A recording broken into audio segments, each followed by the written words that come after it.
आप घूमने के लिए निकले हैं।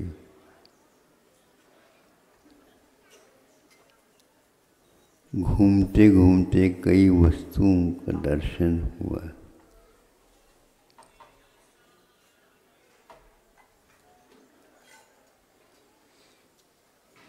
उसमें से एक वस्तु स्मशान के पास या स्मशान में आग लगाई गई है और आग लगा करके दुखित मन से परिवार घर की ओर लौट रहा है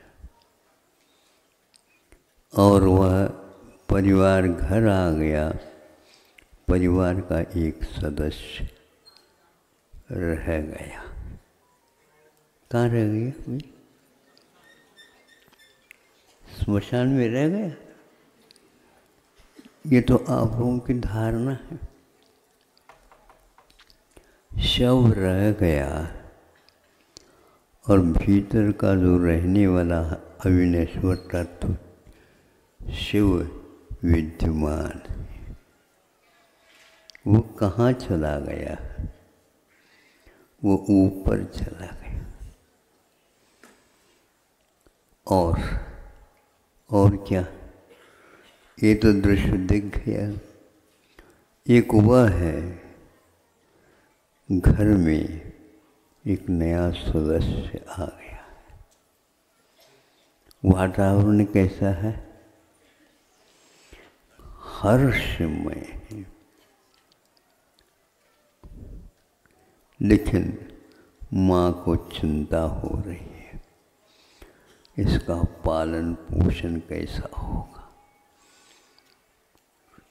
इसको कोई भी अपहरण करके ले गया तो जीवन बिगड़ जाएगा। इस चिंता में लीन माँ है। पिताजी सोचता है इसको बहुत संपन्न बनाना है, इसलिए अभी यहाँ पर घर में रहना मेरा उचित नहीं है और प्रवास हेतु व्यापार हेतु 7 समुंदर पार कर जाता। पत्नी अकेली चिंता में लीन, पति अकेला चिंता में लीन, और इस प्रकार घर के प्रत्येक सदस्य, उस परिवार में एक सदस्य बढ़ने से चिंता में व्याकुल हुआ। ऐसा परिवार ठीक लगता है आपको? नहीं महाराज, सुखमय हो, शांतिमय हो। यदि ऐसा परिवार हो तो हमें बता दो। किंतु ये ध्यान रखना,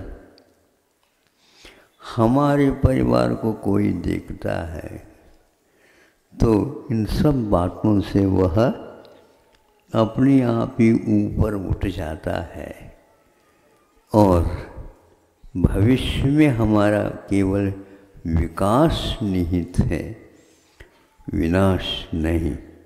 जो कुछ यह दिख रहा है विनश्वर, अविनश्वर नहीं है। ये इसकी चिंता छूटती चली जाती है। जिनको यह विश्वास, गाढ़ विश्वास हो जाता है, चाहे वह ऊपर से नीचे आए स्वर्गों को छोड़ करके, चाहे वह यहाँ से स्वर्ग चले जाए, वह प्रत्येक आयु के एक इकाई के बारे में सोच रहा है। दीपक में तेल डाल दिया गया है और दीपक का बुझना अनिवार्य। लेकिन यह वह दीपक है, वह तेल डाला जा रहा है जिसमें से वह तेल कभी भी समाप्त नहीं होने वाला। वह दीपक हमेशा हमेशा जलता रहेगा। किसी तूफान, किसी झंझा और कोई विशेष वर्षा आदि होने के उपरांत भी यह जलने का उपक्रम हमेशा रत्न दीपक की भांति बनी रहे। रत्न दीपक फिर भी बुझ सकता है उसकी आयु पूर्ण होने से, लेकिन जिसके पास अब आयु ही नहीं रही तो अलग प्रकार का तेल वहाँ पर उपयोग में आएगा। ऐसे तत्व चिंतन करने से हम चिंता से केवल ऊपर उठते चले जाते हैं।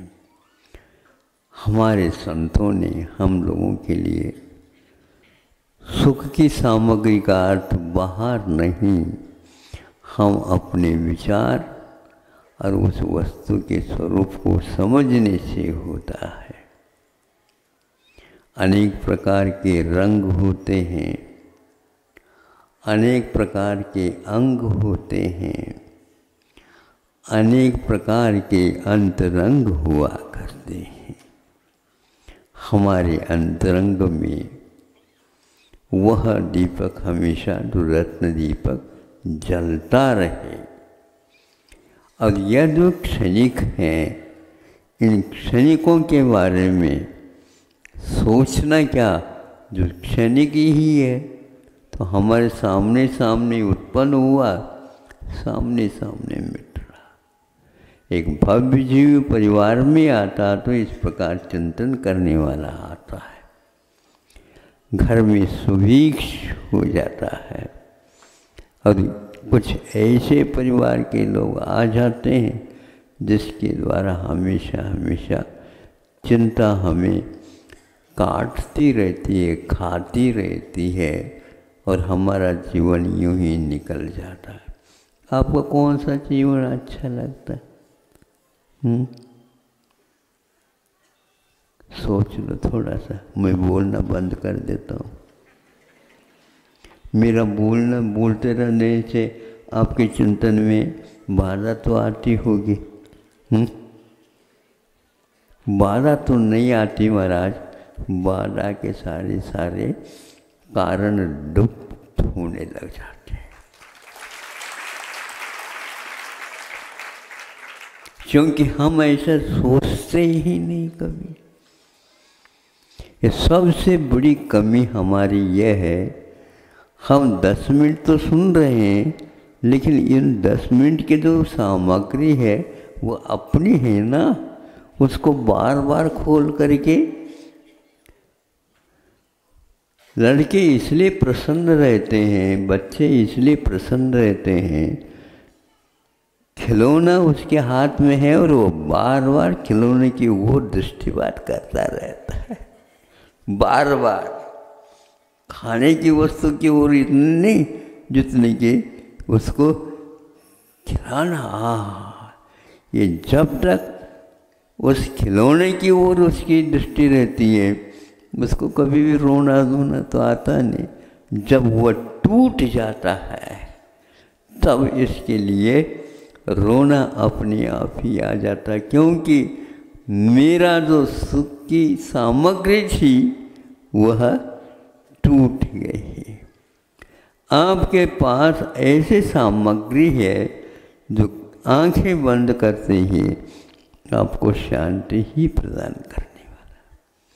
बहुत प्रकार के रंगों के पदार्थ, बहुत प्रकार के भयानक पदार्थ जलता हुआ, सुलगता हुआ और झंझा के बाद से इधर का उधर, उधर का इधर होता हुआ बहुत प्रकार के दृश्य आपने देखा। लेकिन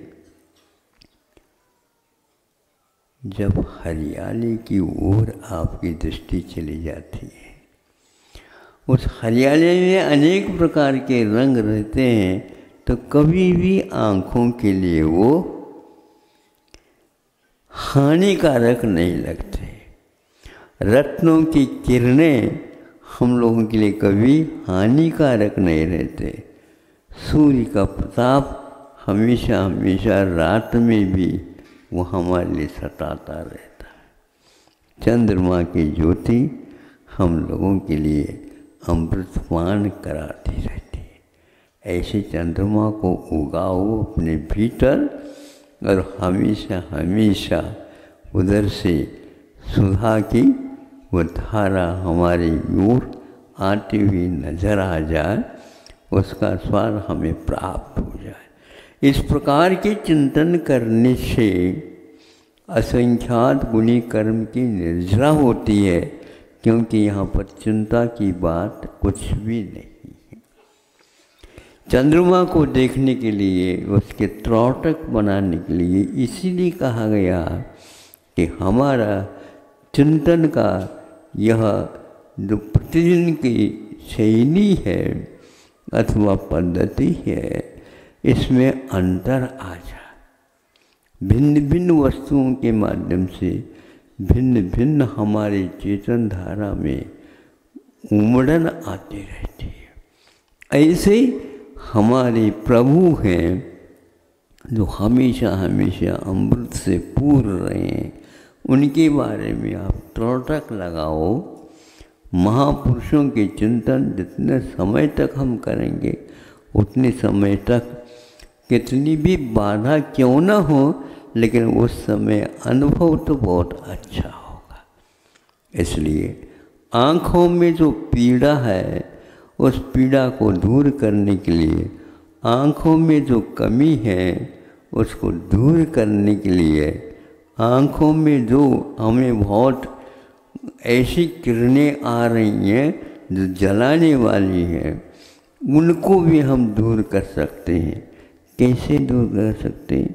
जब आँखों का ऑपरेशन शल्य चिकित्सा हो जाती है, उस समय आँखें तो बंद करा देते हैं, लेकिन जिस आँख के ऊपर शल्य चिकित्सा हुई है उसके पर एक हरी पट्टी बांध दी जाती है। सुन रहे हैं आप लोग?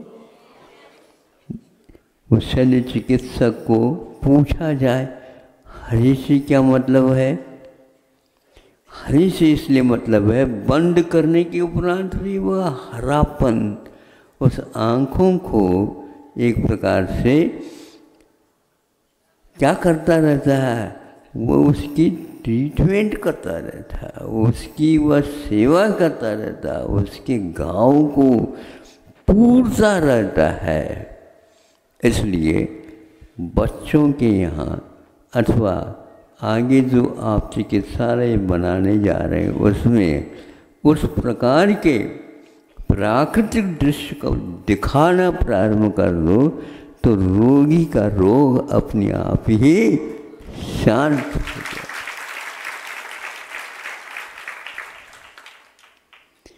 सिंह को दिखाने की अपेक्षा से नरसिंह को दिखाओ तो भगवान याद आ जाएंगे।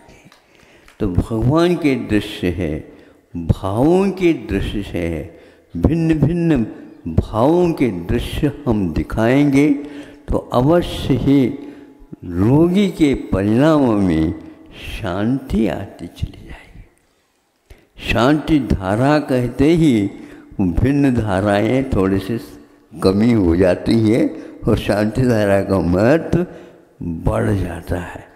तो ये शांति ले लो, शांति के लिए है वहाँ चिकित्सालय होता है, अशांति के लिए नहीं। शांति हमारे भावों में भरी हुई रहती है और भरी हुई रहना चाहिए। ऐसे चिंतन की धारा होते ही ध्यान लगाने की आवश्यकता नहीं होती। ग्रंथकारों ने कहा ध्यान तो लग जाता है। अमरकंटक में प्रथम प्रवास में मैं गया और देखा चारों तरफ हरियाली से वह अमरकंटक ढका हुआ है। उसको चीरते हुए देव लोग भी वहाँ पर आकर के प्रकट हो जाते हैं। और वो भी इस खोज में आए थे कि हमें कम से कम ध्यान का स्थान मिल जाए। उतने सारे इतने बड़े बड़े बाग बगीचा वगैरह स्वर्गों में होते हैं, वहाँ पर ध्यान नहीं लगता, इसलिए यहाँ पर नीचे आ जाते हैं। कौन? देव। और आप तो रहे तो यहाँ से वहाँ जाना चाहते हैं। ऐसे व्यक्तियों का दर्शन करना नहीं चाहिए कभी। जो इस प्रकार की अशांति पैदा करते। देव लोग तरस रहे हैं और बिल्कुल हमने पहले ही प्रवास में और पहले ही वहाँ पर ध्यान के लिए ध्यान वहाँ जाना, वहाँ लगाना, वहाँ पर ध्यान लगाने की आवश्यकता ही नहीं, ध्यान अपने आप, बोलो आगे, हाँ इसलिए बोलते रहते हो, अपने आप ही वहाँ पर ध्यान लग जाता है। सही बताओ, यहाँ 10 मिनट बैठे ध्यान लगता है कि नहीं? बैठे रहो ना।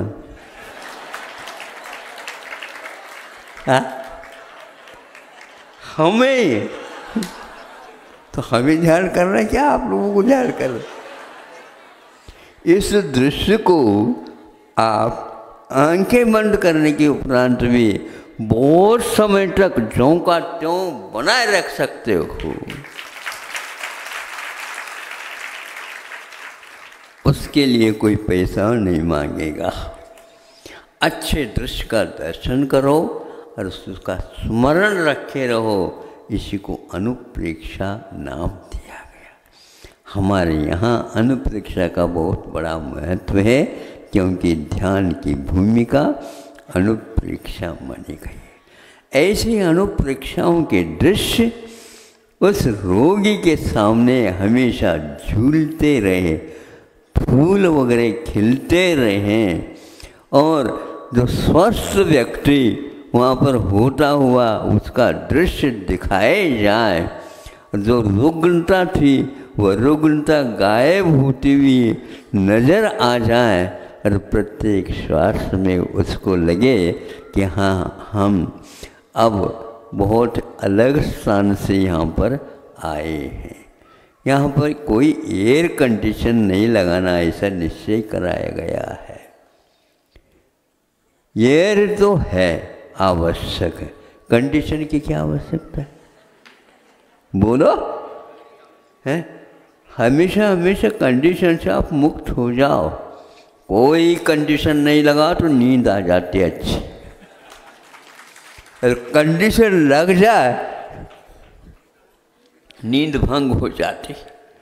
ऐसे अच्छी नहीं नींद नहीं लेने वाले और दूसरे के लिए भी इसी प्रकार के कारण बनने वाले, उनसे दूर रहना चाहिए। ऐसे दृश्यों को भी वहाँ पर दिखाया जाए, मंदिर से वह कम न रहे। दीपक जल रहा हो, ईंधन से वहाँ पर अग्नि जलाना नहीं, किंतु एक दीपक जलाना, और वह दीपक में से प्राणवायु उत्पन्न होता चल जाए, अपने आप ही आपका मन लगता चला जाता है। ये ऐसे सूत्र बताए गए हैं जिनके माध्यम से चिकित्सालय में आया हुआ वह रोगी कहेगा कि अब हमारी चिकित्सा की कोई आवश्यकता नहीं होगी। इतने सारे भाव आपके वहाँ पर लगे हुए हैं, तो मानना पड़ेगा कि भैया तो हम भी एक आध बार भर्ती हो जाए, देख तो ले हम वहाँ पर जाकर के कैसा होता है। बिल्कुल रोगी बनना सीखो, लेकिन आरोग्य को सामने रख कर के चिंतन किया करो। हमेशा हमेशा रोगी तो बने हुए हैं, लेकिन हम आरोग्य क्या वस्तु है उसके बारे में चिंतन करेंगे। पूज्यपाद स्वामी ने इसी को पहले श्रद्धान का विषय बताया है। हम दुखी हैं, लेकिन सुख भी कोई वस्तु है। इस प्रकार चिंतन करने से हम अपने आप ही चिंतन के क्षणों का संकलन करते चले जाएंगे, और वह चिंता हमारी मिट जाएगी। अब कितना बोलना, क्या बोलना, मैं बोलता जा रहा हूँ और आप हूँ भी नहीं कर। हाउ, ये हाउ करने की तो ध्वनि है, अपने आप ही मंत्र है बंधु।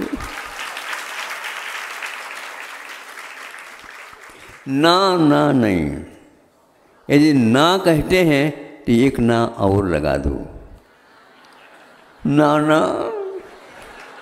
हाँ हाँ कहता वो, हाँ हाँ कह दो, ना ना कह दो, बात एक ही है।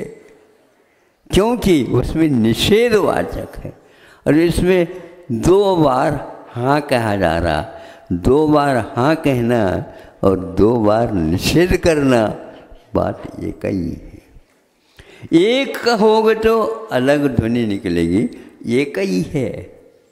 एक ही का क्या होता है, एक मेक हो जाता है। तो ये एक मेक की पद्धति ध्यान है और ये अनुप्रेक्षा के कार्य के रूप में हमें प्राप्त हो जाता है कि ध्यान के स्थान जिसके पर ध्यान लगाना, कितनी देर लगाना, टेंशन मुक्त हो करके लगाना, हमेशा अभिप्राय साफ सुथरा रखना। हम बाहर के साफ सुथराई बारे में सोचते रहते हैं, एक बार भीतर के भी साफ सफाई एक आध बार दिवाली मना करके देख तो लो, अपने आप ही होली भूल जाओगे। आप तो हमेशा हमेशा होली में ही आनंद लेना चाहते हैं। उस प्रकार होने में जो आनंद आता है वो होली में आनंद नहीं आता, क्योंकि होली खेलने के उपरांत साफ सफाई की चिंता और होती है। और उसमें जब साफ सफाई ऐसे थोड़ी होती है, जब डांबर से आप होली खेलोगे अरे रंग भी नहीं मिलते आप लोगों को, रंग कहाँ से लाएंगे, डांबर ही मिलेगा कृष्ण रेशा। और उसको जब साफ करते हैं तो ऊपरी जो चमड़ी पुरानी है जलने लग जाती है चमड़ी, ये दशा होती है। इसलिए आचार्यों ने कहा कृष्ण लेशा, नील लेशा, कापूत लेशा से दूर हो करके हम एक बार रंग रोगन से खेले, तभी आनंद होता है। ध्यान जो लगता है शुक्ल लेशा में, ध्यान जो लगता है पद्म लेशा में, ध्यान जो लगता है पीच लेशा में, फिर इसके उपरांत एक आध बार लेशातीत हो करके अपने आप को देखने का प्रयास करो। अहिंसा परमो धर्म की।